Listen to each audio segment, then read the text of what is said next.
ஏற்கனவே பல தகுதி தேர்வுகள் தேர்ச்சி பெற்று காத்திருக்கும் நிலையில் மீண்டும் ஒரு தேர்வு எதற்கு என 34,200 பட்டதாரி ஆசிரியர்கள் தமிழக அரசிடம் நீதி கேட்டு கேள்வி எழுப்பியுள்ளனர்.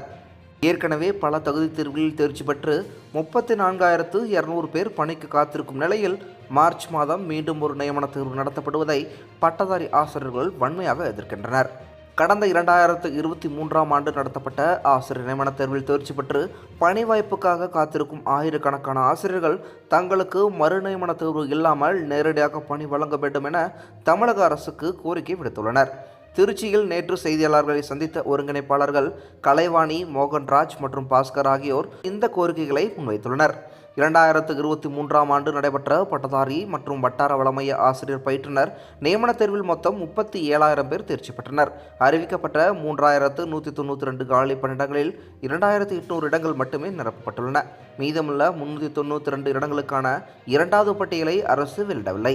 கடந்த 15 ஆண்டுகளாக 726 ஆசிரியர் பயிற்றுனர் பணியிடங்கள் நிரப்பப்படாமல் காலியாகவே உள்ளன. ஆசிரியர் தேர்வு வாரியம் மார்ச் மாதம் 1,205 பணியிடங்களுக்காக மீண்டும் ஒரு நியமன தேர்வு நடத்த திட்டமிட்டுள்ளது.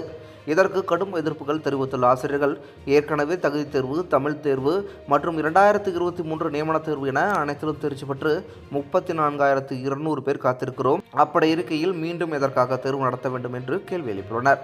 தேர்வு எழுதியே எங்கள் தலைமுறையே முடிந்துவிட்டது. வெடியல் அரசு என்று கூறும் முதல்வர் ஸ்டாலின் தான் எங்கள் இருள் சூழ்ந்த வாழ்வில் வெளியேற்ற வேண்டும் என உருக்கமாக வேண்டுகோள் விடுத்தனர். இது தொடர்பாக பள்ளிக்கல்வித்துறை அமைச்சர் அன்பில்மிகை சந்தித்த போது இக்கோரிக்கையை முதல்வரின் கவனத்திற்கு கொண்டு செல்வதாக உறுதியளித்துள்ளார். தேர்தலுக்கு முன்னதாகவே ஏற்கனவே தேர்ச்சி பெற்றவர்களை கொண்டு காலியாக உள்ள 1,025 மற்றும் 726 பணியிடங்களை நிரப்ப அரசாணை வெளியிட வேண்டும் என்பதே இவர்களின் பிரதான கோரிக்கையாக உள்ளது. மேலும் முக்கியமான செய்திகளை தெரிஞ்சுக்கணும் அப்படின்னா நம்ம சேனலை சப்ஸ்கிரைப் பண்ணிட்டு தொடர்ந்து நம்ம சேனலோட இணைந்திருங்க. மீண்டும் அடுத்த வீடியோவில் சந்திக்கலாம். நன்றி.